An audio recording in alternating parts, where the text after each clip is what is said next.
Hello and welcome. In this video, we will learn about lists and tuples. Alright.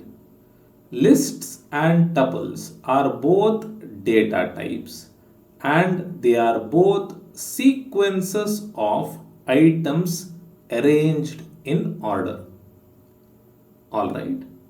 Now between these lists and tuples, there are many similarities, but then there are key differences too.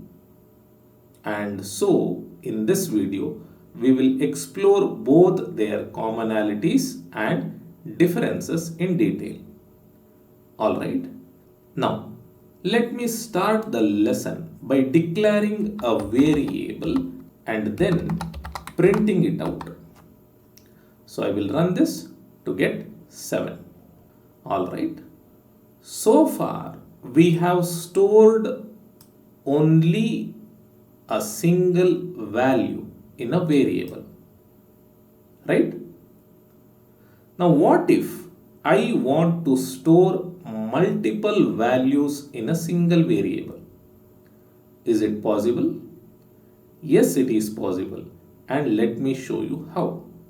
So here I will remove this and in a set of square brackets I will say 53 45.8 minus 4.9 53 a nil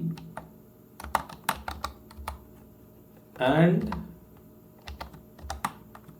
hello. Alright. Now here I have 1, 2, 3, 4, 5 and 6 values. Now when I run this, I get 6 values as the output.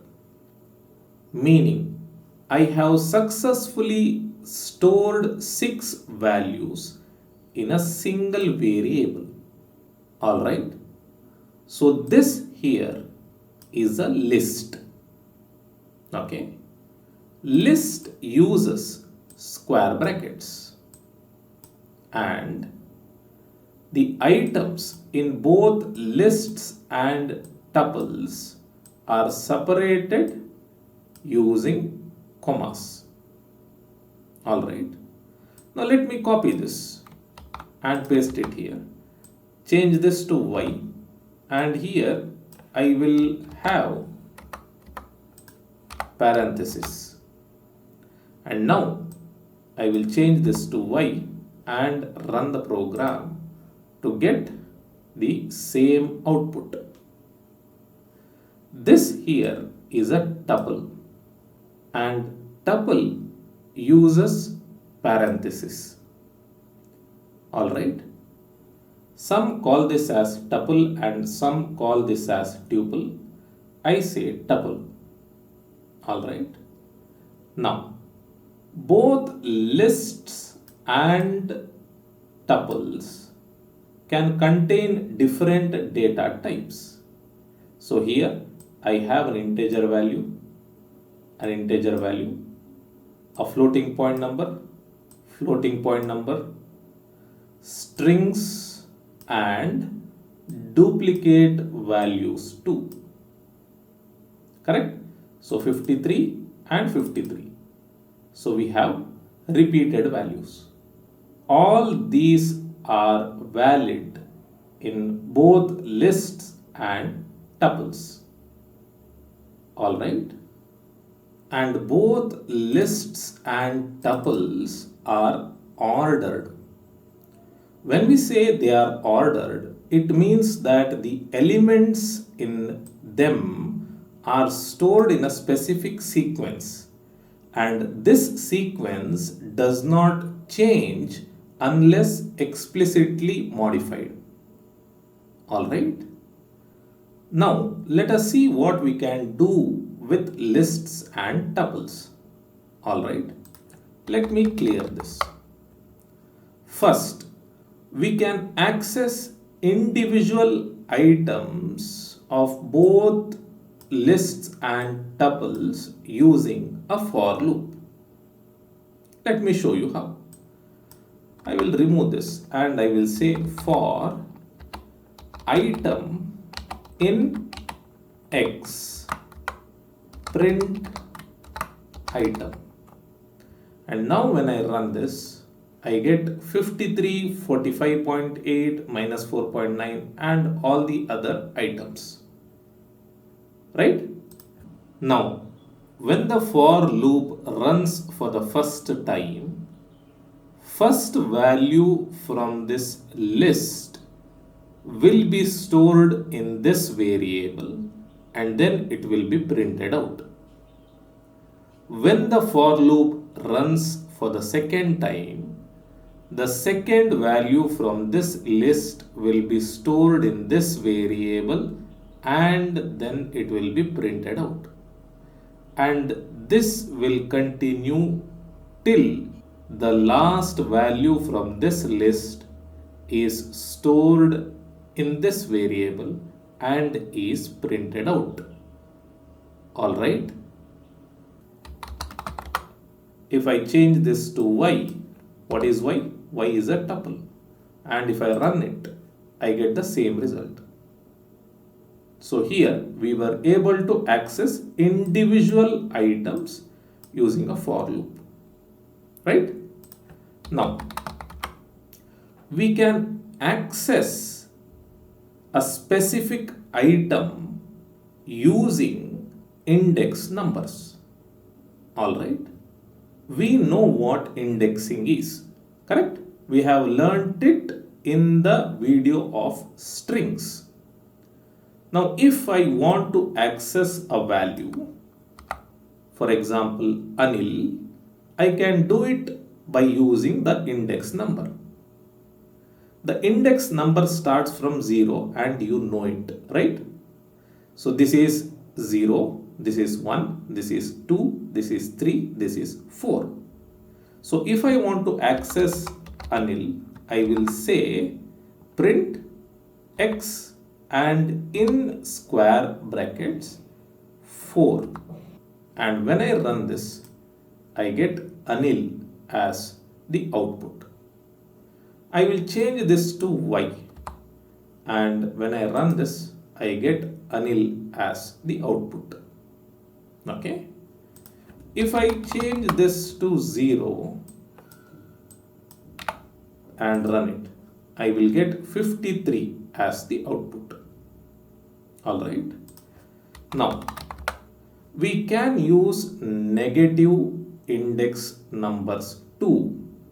So if I want to access 53, then I have to start from here. This is minus 1, this is minus 2, minus 3, minus 4, minus 5 and minus 6. So here I will say minus 6.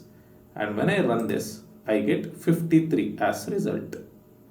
I will change this to X and I will run this and I still get 53 as the output. Alright. So we can use index numbers to access specific items. Now, the major difference between lists and tuples is mutability. Lists are mutable and tuples are immutable, meaning lists are changeable, meaning we can modify them, and tuples are not changeable, meaning we cannot modify them. And let me show you what I mean with an example. Now, I want to replace Anil with Anita. Okay. If I want to do that, I can say X and in square brackets the index number of Anil, which is 0, 1, 2, 3, 4. 4 is equal to, and in quotes, Anita. Alright. I am saying replace the value that is in index number 4 with Anita. And now if I print x, I get 53, 45.8 minus 4.9, 53, Anita and hello. Meaning Anil has been replaced by Anita. Alright. Now this works fine because we have changed an item from this list. If we try the same with a tuple, we will get an error. So here, if I say y and if I print y, then I will get an error saying tuple object does not support item assignment, meaning we cannot change any item from this tuple. Alright, this is because tuples do not support item assignment. Alright, so this is the major difference. Now we can add a new item to a list, but we cannot add a new item to a tuple. Okay, let me show it to you. So here I will say x, which is our list, dot append. Alright, I am using this function of this object. Okay, I am accessing this function using a dot. We have learnt it before, right? So append is used to add a new item to a list. So here I will say in brackets mobile, and then I will print x, and when I run this I get my modified list with mobile at the end. So I have successfully added a new item to this list. Okay, now this doesn't work with tuples. So here if I say y dot append and print y, I will get an error when I run it, mainly because this doesn't have an attribute called as append. But even if there was one, we couldn't have done it. Okay, this is because tuples cannot be changed or altered. Alright, next let me clear this. We can add an item at a specific position using insert method, meaning if I want to add this item mobile here in the second position, then I can use x dot insert, and then I can use the index number, which is 1, and then comma and mobile. So now when I run this, I get 53 and then mobile.